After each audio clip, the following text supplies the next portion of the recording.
교회마다 자랑하고 싶은 성도들이 있습니다.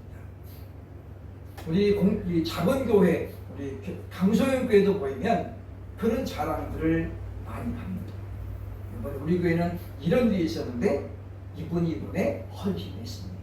등등의 그와 같은 자랑할 만한 사람들의 이야기를 많이 합니다.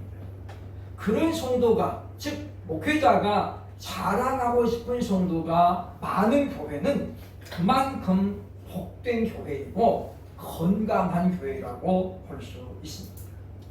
일생을 전도와 선교로 보냈던 사도 바울은 자신의 사역이 혼자가 아닌 여러 사람의 동역으로 말미암아 이루어진 일이라고 고백하고 있는데, 특별히 고린도전서 16장, 로마서 16장에 보면 잊을 수 없는 고마운 조력자들의 이름을 상세히 소개하고 있습니다. 그러면서 말하기를 너희는 이런 자들을 알아주라. 그렇게 권면하고 있는 것은 기억을 해야 되겠다고 하는 것입니다. 로마서 16장과 고린도전서 16장에 공동으로 등장하는 인물이 바로 브리스길라와 아굴라 부부입니다. 이 두 부부는 참으로 바울에게는 잊을 수 없는 동역자 중에 하나라고 성경이 나타내고 있는 것을 보게 되어진다고 하는 것입니다. 브리스길라와 아굴라의 이름이 성경에 6번 나옵니다. 전부 다 사도 바울과 연관되어서 등장하고 있다라고 하는 거죠. 작은 노부부, 노부인이란 뜻의 브리스길라는 본명이 브리스가입니다. 브리스길라는 우리가 흔히 말하는 애칭이죠, 애칭. 그래서 성경에는 브리스가라는 이름이 여러 번 나오고 브리스길라 이름도 함께 나옵니다.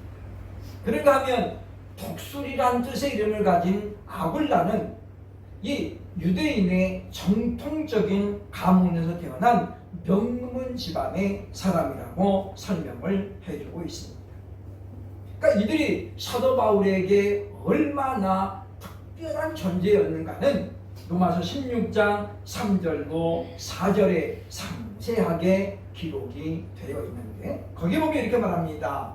그들은 내 목숨을 위하여 자기들의 목까지도 내놓았다. 이게 무슨 이야기입니까? 우리가 가끔씩 자녀들이 어렸을 때 아프면 차라리 내가 아프고 말겠습니다. 그런 고백을 하잖아요, 그죠? 그런 이야기죠. 그러니까 사도 바울을 위해서라면 자신들의 생명까지라도 기꺼이 내놓을 그런 각오가 있었던 바울의 동역자라고 설명을 해주고 있다고 하는 것입니다. 이들이 얼마나 충성스러운 일꾼이었는가를 우리에게 단번에 알게 해주는 그런 내용이라고 볼 수가 있습니다. 누구든지 충성된 일꾼이 되고 싶어 합니다. 그리고 인정받고 칭찬받는 직분자가 되고 싶어 하지요.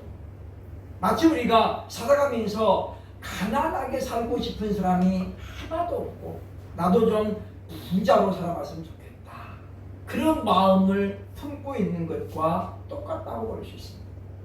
그런데 우리가 이것이 우리의 마음 먹은 대로만은 안 된다는 거죠.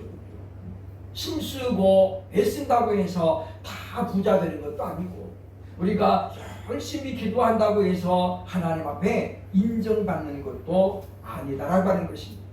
문제는 이들 부부는 과연 어떻게 이렇게 충성된 일꾼이 되었을까? 거기에는 비밀이 있다는 거예요.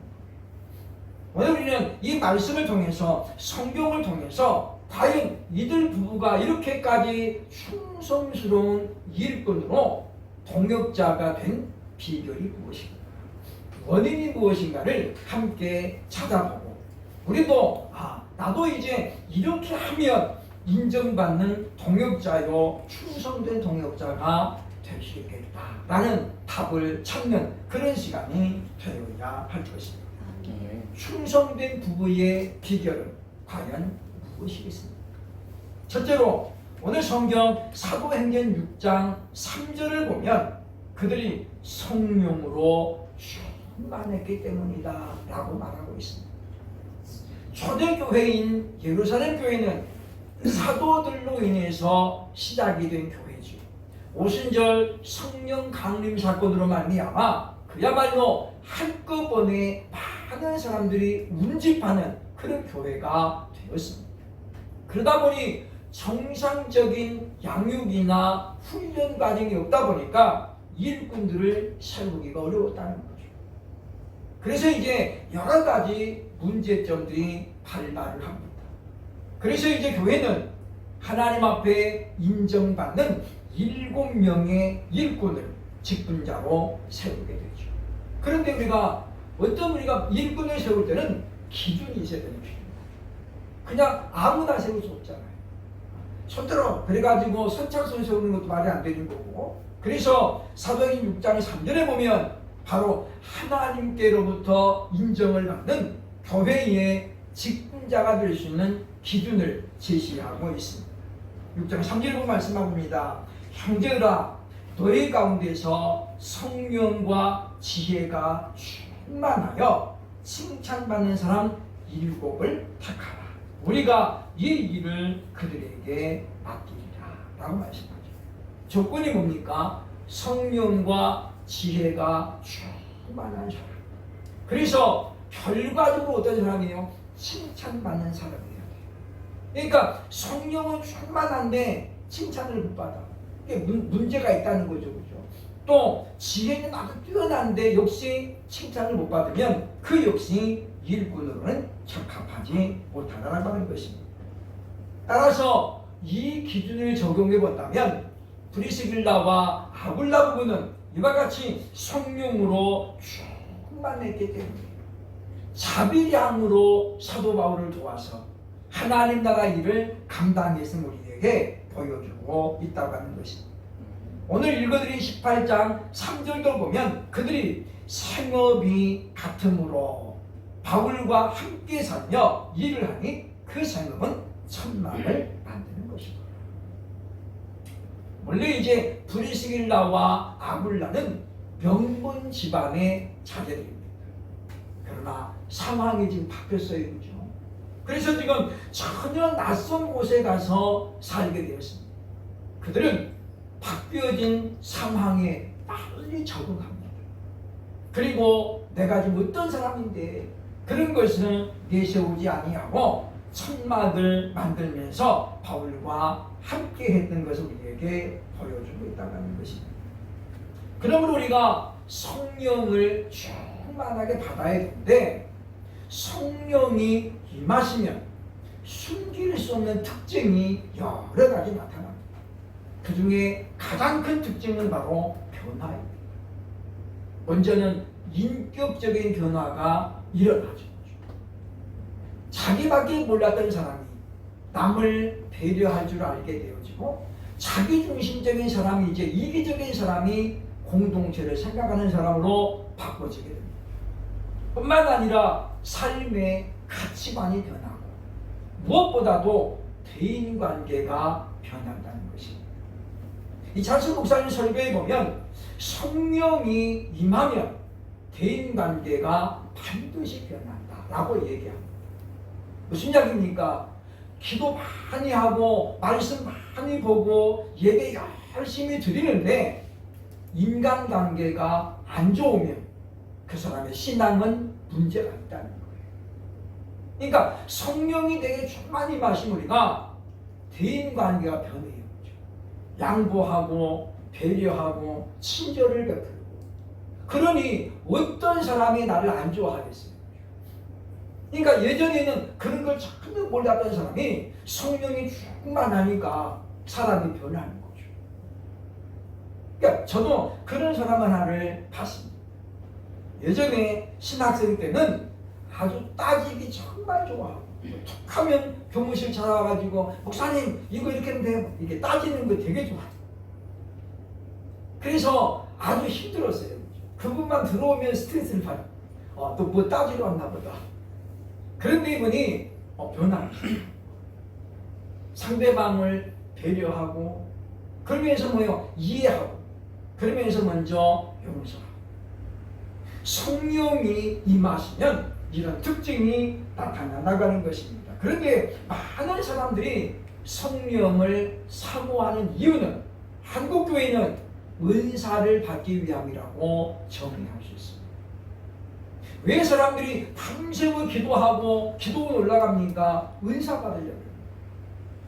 본질은 성령을 받아야 되는데 성령의 선물만 욕심을 내는 거죠. 그러니 한국교회가 지금 어떻게 열매가 잘못 가고 있는 거예요. 우리는 성령을 받아야지 성령의 선물만 탐내면 안 돼요. 왜냐? 성령의 선물은 구원의 상징이 될 수 없습니다. 이스라엘의 초대왕 사울은 성령의 은사를 받았지요. 그죠? 성경에 보시면 그가 예언합니다. 그런데 누구도 그 사울이 구원받았다라고 주장하는 사람은 아무도 없습니다.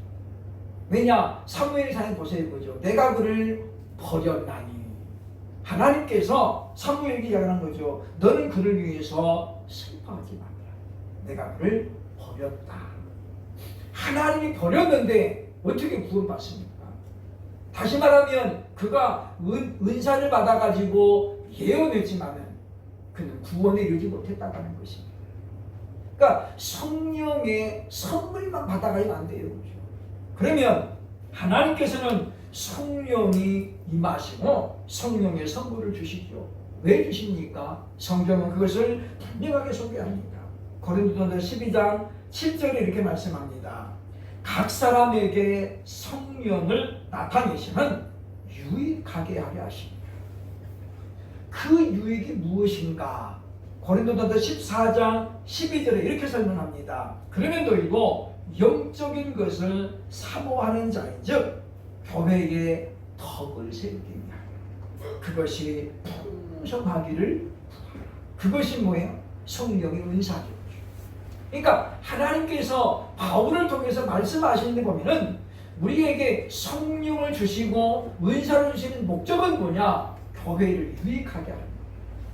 그거 가지고 사람들 앞에 막 묵줄대고 사람들 자기 종으로 삼고 그걸로 인해서 부와 명성을 쌓으라고 주는 것이 결코 아닙니다. 우리는 은사를 구하는 목적부터가 잘못되다 보니까 그것을 잘못 활용하는 사람들이 너무나도 많다고 하는 것입니다. 브리스길라와 아굴라는 그런데 어떻습니까? 성령이 충만해서 그들은 자기들이 어떤 유익과 목적을 달성하는 데에 성령을 사용하지 않았다라고 하는 것입니다. 이것이 이들이 사도 바울의 동역자로 충성된 일꾼으로 인정받고 있는 첫 번째 비결인 것입니다. 그러므로 우리는 성령으로 충만하기를 날마다 힘써야 되는데 성령, 우리가 예수 그리스도를 믿는 사람에게는 이미 성령이 임재해 있는 거예요. 우리가 그것을 모를 수도 있거든요. 어떤 사람들은 자기가 거듭난 날짜를 알고 있는 사람이 있습니다. 그러나 대부분의 사람들은 자신이 거듭난 날짜를 알지 못하죠. 왜냐? 제가 2월 9일생인데 이 생일은 누가 알려준 거예요? 우리 부모님이 알려준 거예요. 너는 2월 9일이야 태어나 이날이 생일이야. 그래서 알게 된 거지 제가 아는 게 아니죠. 내가 태어날 때 눈 뜨고 보는 달력이 2월 9일이요. 그래서 내가 아는 게 아니에요. 우리가 물과 성령으로 거듭난 것은 모르고 배라는 거예요. 하나님이 알게 해주는 거죠. 그런데 이제 예수를 늦게 믿은 사람들, 어른 돼가지고 성인 돼가지고 정말 특별한 경험을 통해서 거듭난 사람은 자기 날짜를 기억합니다. 왜? 어른 됐으니까. 그래서 우리 아는 집사님은 12월 1일 그 날을 기억하고 있더라고요. 그날 자기가 눈물 콧물 다 쏟고 정말 하나님 앞에 처절하게 회개하면서 인격적으로 예수님을 만난 날, 주님을 영접한 날. 그래서 12월 1일을 자기는 기억을 하고 있습니다. 그러나 우리가 거듭난 날짜 모르는 것은 어찌 보면 당연한 것입니다. 그러니까 우리가 그것에 너무 집착하지 마시고 구원파들은 그 구원 거듭난 날짜를 알아야 된다라고 자꾸 이야기하죠. 그거 잘못된 거예요. 우리가 엄마 뱃으로 태어날 때 자기 생일을 기억하고 태어난 사람은 아무도 없습니다. 아인슈타인은 그 천재 중에 천재였는데 자기 생일을 알고 태어났을까요? 전혀 그렇지 않습니다.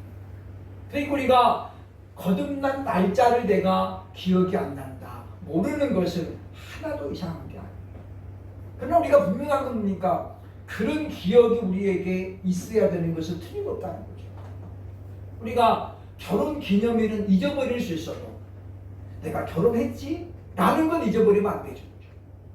그러니까 우리가 보면 결혼했는데도 불구하고 안 한 사람처럼 하고 다니는 사람들 문제가 있는 거예요. 결혼 날짜를 잊어버릴 수 있어요. 그러나 자기가 결혼한 것은 잊어버리면 안 되죠. 우리가 내가 구원받은 것은 절대 잊어버리면 안 되는 것과 똑같다는 것입니다. 그러므로 저와 여러분 모두가 성령의 충만함을 받아 참으로 하나님 앞에 충성된 예방교회 동역자들 되시기를 주의 이름으로 축원합니다. 둘째로 이들 부부가 인정받는 비결 두 번째는 무엇입니까? 사도행전 18장 25절로 26절 보면 그들은 말씀을 온전히 알았다라고 설명하죠. 아는 것이 힘이다 라는 말이 있죠. 대단히 중요합니다.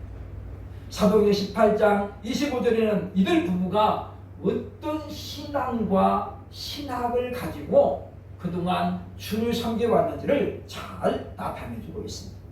18장 25절로 26절 보면 그가 일찍이 주의 도를 배워 열심히 예수에 관한 것을 자세히 말하며 가르치나 요한의 세례만 알다릅니다. 그가 회당에서 담대히 말하기 시작하거늘 브리스길라와 아굴라가 듣고 들여다가 하나님의 도를 더 정확하게 풀어 이르더라 라고 말씀하죠. 무슨 이야기냐면 아볼로라는 사람을 만났어요. 이 사람이 구약 성경에 대해서는 전문가예요. 아주 능통한 사람입니다. 유대인 중에 유대인이고 그리고 뭐예요? 아주 웅변술이 뛰어난 사람. 사람들을 그냥 한눈에 다 사로잡는 그런 뛰어난 웅변가이거든요. 우리가 말도 그러잖아요. 그렇죠? 말을 정말 잘하는 사람이 있습니다. 그냥 사람들이 들으면 싹 빨려 들어가요. 아볼로는 그런 사람이 있어요. 브리스길라가 아굴라가 들어보니까 이분이 예수에 관한 것을 가르치는데 요한의 세례만 알다릅니다. 들어보니까 성령의 세례를 몰라. 성령을 안 받은 거예요. 그래서 그 집회가 끝난 다음에 브리스길라 아굴라가 아볼로를 데려다가 거기 보면 하나님의 도를 더 정확하게 풀어 이르더라 라고 말씀합니다. 여기서 말하는 하나님의 도가 뭐예요? 구원이죠. 구원에 관한 것입니다. 구약 성경은 우리가 하나님의 구원을 예표적으로 그림자적으로 소개하고 있지 본래 모습이 안 나옵니다. 그러니까 구약 성경에 나오는 많은 인물 중에는 메시아를 예표하는 사람이 나오죠. 그러나 그들이 메시아는 아닙니다. 그리고 우리가 그림자만 보면은 자세하게 알 수 없는 거죠. 물론 우리가 아는 사람도 있지만은 다는 아니다라는 것입니다. 우리가 보면 그래서 우리는 하나님의 말씀을 한쪽으로 치우치게 알아서는 안 된다. 우리는 신약과 구약의 말씀을 똑같은 비중을 가지고 우리가 연구하고 배워야 됩니다. 어떤 사람들은 모세 오경만 아주 그냥 쥐가당처럼 붙들고 이걸 모르면 안 된다. 그래서 모세 오경을 강조하는 사람들이 있습니다. 또 어떤 사람은 종말론에 대해서 알아야 되기 때문에 계시록을 배워야 됩니다. 우리 예방교회도 계시록을 계속해서 지금 강의하고 있습니다만은 우리는 계시록만 강조하는 교회는 절대 아닙니다. 그럼 우리 무슨 이야기입니까? 하나님의 말씀이 좌우로 치우치지 말아야 된다. 신앙과 신학이 같이 가야 돼요. 브리스길라와 아굴라는 그런 면에서 하나님의 말씀을 올바로 알고 있었다라고 합니다. 그래, 구약도 정확하게 알고 신약의 말씀도 너희들이 정확하게 알아서 요한의 세례도 알지만은 성령의 세례도 알고 있었더라라고 말합니다. 브리스길라와 아굴라로부터 성령의 세례를 들은 이 아볼로는 성령의 충만을 받게 되고, 그리고 뒤에 나중에 바울이 고린도 교회의 담임 목사로 파송을 하게 됩니다. 신실한 주의 일꾼으로 세워졌다라고 볼 수 있다는 것입니다. 많은 사람들은 듣고 싶은 것만 듣고 보고 싶은 것만 보고 기억하고 싶은 것만 기억하는 그런 습관을 가지고 별로 좋은 습관은 아닙니다. 그러니까 우리 물론 은혜 받는 말씀, 은혜 받는 찬양이 따로 있을 수 있습니다. 그러나 우리가 그것만 붙들고 있으면 한쪽으로 치우친다는 거예요. 제가 오사리기도원에 갔을 때, 그때는 제가 이제 계시록을 매일 1독씩 하고 있을 때입니다. 제가 한 1500독을 계시록을 했습니다. 처음에는 계시록을 외우려고 그러죠. 한 1000독 하면은 외워지겠다 그랬는데 이 머리가 나빠서 그런지 1000독 했는데 안 외워지더라고요. 안 외워져. 그런데 빠르게 낭송된 계시록을 제가 듣다 보니까 이게 틀렸네, 어디가 틀렸네, 이게 정확하게 분별이 되는 거예요. 외우지는 못했는데 이게 사진에 찍어진 것처럼 단어가 다 보이는 거예요. 외우지는 못하는데 뭐 누가 읽으면 거기 틀렸는데, 그리고 누가 물어보면 거기 계시록 9장 5절에 이렇게 기억이 나는 거예요. 근데 제가 그때도 이제 어떤 처음 본 목사님 방을 쓰게 됐는데, 제가 계시록을 읽으니까 그분이 그러더라고요. 제가 요즘 계시록을 제가 연구하고 있습니다. 그랬더니 그분이 그러더라고요.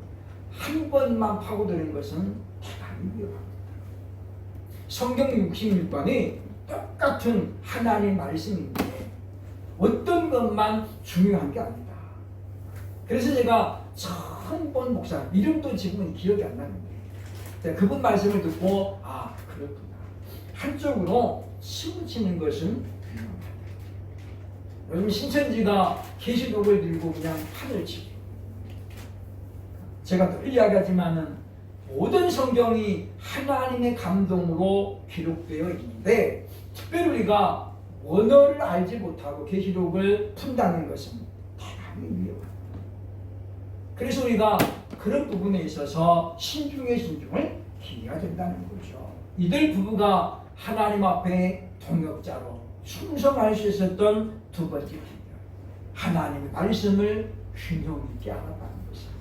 그러니까 우리 밖에 모든 성도들도 신구약 말씀을 골고루 배우면서 한쪽으로 치우치지 않기를 주의 이름으로 축원합니다. 세 번째 비결이 무엇입니까? 로마서 16장 3절로 4절 보면 한결같은 사람이었기 때문이다라고 말하죠. 사도 바울이 이들 부부를 만난 것은 3차 전도 여행 때입니다. AD 55년에서 57년경이죠. 요 무렵에 바울이 아볼로와 이 아굴라와 이 브리스기라를 만납니다. 그런데 이들이 사도 바울이 순교할 때까지 바울의 훌륭한 동역자로 쓰임받게 됩니다. 적어도 10년 이상이죠. 10년 이상. 물론 10년이라는 기간이 그렇게 길다 보면 길지만은 짧다 보면 또 짧아요. 그죠? 근데 중요한 것은 무엇입니까? 이들이 그 일에 한결같은 자세로 충성을 했다는 것입니다. 하나님의 백성에게 가장 중요한 덕목은 바로 성실함입니다. 한결같은 거죠. 그러니까 어느 때는 막 열심을 댔다가 언제는 탁 식어버리는 그런 일꾼은 굉장히 힘듭니다. 그래서 옛날에는 학교에서도 우등상보다도 전학년 개근상을 더 가치 있게 취급했습니다. 지금하고는 많이 다르죠. 6년 개근 또는 3년 개근, 공부를 못해도 한결같았다는 거죠. 아픈 날도 있었는데 학교에 나오고 그랬다는 거죠. 그런 사람들은 사회에 나와서도 그렇게 인정받을 수 있다는 것입니다. 그러므로 우리는 우리가 탁월한 능력도 중요하지만 그것은 타고나는 거예요. 타고나는 거예요. 목사님들 중에서도 탁월한 분들이 들어있잖아요. 그죠? 성경을 정말 탁월하게 보는 분들, 설교를 탁월하게 하는 분들이 있어요. 행정도 마찬가지잖아요. 법도 마찬가지. 어느 분야에 관해 탁월한 사람이 있어요. 그런데 다는 아닙니다. 그리고 우리가 보면 왜 하나님 나는 이렇게 안 됩니까? 라고 탓하고 있으면 안 된다는 거예요. 우리는 성실은 내 노력과 그리고 의지로 충분히 가능하다라고 하는 것입니다. 그렇게 우리는 사도 바울이 로마서 16장 3절도 4절에서 서론에서 나왔습니다만은 너희는 그리스도 예수 안에서 나의 동역자인 브리스가와 아굴라에게 문하라. 그게 뭐라고 해요? 나의 동역자들. 바울이 자랑스럽게 말합니다. 이들 부부가 나의 동역자다. 내 사람이다, 내 사람. 어느 누구에게든지 간에 자신 있게 내놓을 수 있는 사람이란 뜻입니다. 그러면서 말하죠. 그러면서 그들은 내 목숨을 위하여 자기의 목까지도 내놓았나니 나뿐 아니라 이방인의 모든 교회도 그들에게 감사한다라고 설명을 하고 있습니다. 이 대목의 소리가 한 가지 꼭 기억할 것이 있습니다. 그러면 과연 브리스길라가 아굴라는 바울에게 충성했을까요? 주님께 충성했을까요? 우리가 많은 성도들이 여기서 혼란을 느끼는 거예요. 과연 이 사람들은 브리스길라고 하는 바울의 충성자였습니까? 고린도서 11장 1절이 여기에 답을 주고 있습니다. 고린도서 11장 1절에 말합니다. 내가 그리스도를 본받는 자 된 것 같이 너희는 나를 본받는 자 되라. 무슨 이야기입니까? 사도 바울은 예수님을 온전히 본받은 자였어요. 다시 말하면 바울의 목회는 하나님의 뜻에 의해서 철저하게 하나님을 기쁘시게 하는 목회였다는 거죠. 그러니까 브리스길라 아굴라는 그런 바울을 보고 충성한 것이지, 바울이 성경적이지도 않고 예수님도 안 닮았는데 그냥 바울에게 그냥 빠져가지고 충성하는 것은 절대 아니라. 지난주에 말씀드렸잖아요. 우리가 목사 보고 헌금하는 거 아니라 그런 거 뭡니까? 사람에게 충성하는 거. 사람은 누구나 거기서 거기에요. 김지민 씨라는 사람 너무나도 유명하잖아요. 기자가 물었습니다. 여러 번 결혼했는데 느낌이 어떻습니까? 그때 그분이 뭐라고 했어요? 그놈이 그놈이더라.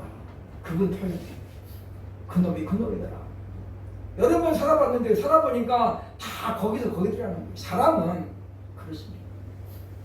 아무리 뭐 주의종이고 목사님으로 30년 40년 살아도 인간의 본성은 다 똑같아요. 그러니까 우리가 사람 의식하면 안 돼요. 브리스길라 아굴라는 바로 바울을 통해서 보여주시는 예수님을 믿었던 것입니다. 그분 때문에 바울을 도왔던 것이지, 바울이 예수님과 무관한데 바울을 도한 것이 전혀 아니었어요. 왜냐하면 고린도서 16장 19절에 이렇게 말씀합니다. 아시아의 교회들이 너희에게 무난하고 아굴라와 브리스가와 그 집에 있는 교회가 주 안에서 너희에게 간절히 무난한다. 어느 때부터인가 브리스가와 아굴라는 자기 집을 예배당으로 제공하기 시작했어요. 그 집에서 교회가 세워진 거라는 거죠. 이게 무슨 이야기입니까? 이들은 사도 바울만 따라가는 게 아니었어요. 바울을 세우신 예수님 때문에 충성하고, 그리고 바울을 사용하시는 그 예수님의 명령을 따라 자기 집을 예배당으로 제공했다는 것이죠. 그리고 우리가 중심이 정확해야 된다는 것입니다. 그래서 우리는 오직 예수 그리스도를 바라보면서 생각을 해야 된다라고 하는 것입니다. 그러므로 예관교회는 지금까지 많은 성도들의 헌신과 동력으로 여기까지 왔습니다. 저는 단 한순간도 그런 생각을 잊어본 적이 없습니다. 제가 열심히 해서 우리가 잘해서 절대로 그렇지 않았다는 거죠.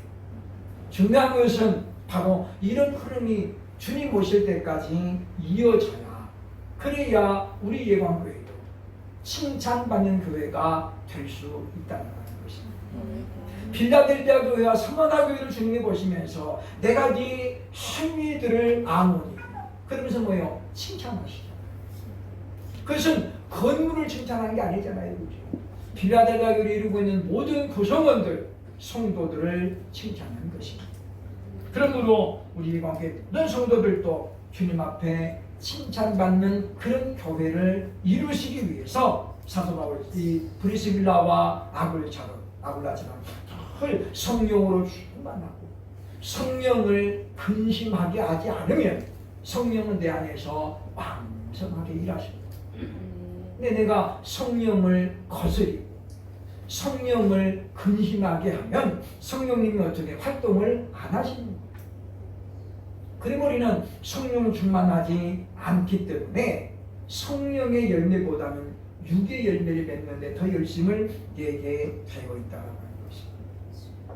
우리가 오늘 본문을 보면서 브리스가와 아굴라를 보면서 아이들이 어떻게 이렇게 충성된 일꾼이 될 수 있었던가 비결을 우리가 알았습니다. 그것이 그렇게 대단한 것은 아니잖아요. 만약에 이들이 로마 가장 명문대를 졸업하고 그랬더라면 우리는 아예 못 따라가요. 우리 서울대 갈 수 있는 실력도 안 되지만 이제 언제 공부해서 서울대 갈 거예요. 불가능하죠. 근데 오늘 보니까 이들이 갖추었던 비결은 우리도 충분히 할 수 있는 거예요. 우리가 정말 성령을 사모하고 하나님 말씀에 순종해서 주님 오시는 날까지 이와 같이 충성된 동역자, 하나님께서 붙여주신 바 그 역할을 끝까지 감당하는 저와 여러분 모두가 될 수 있기를 주의 이름으로 축원합니다. 아멘.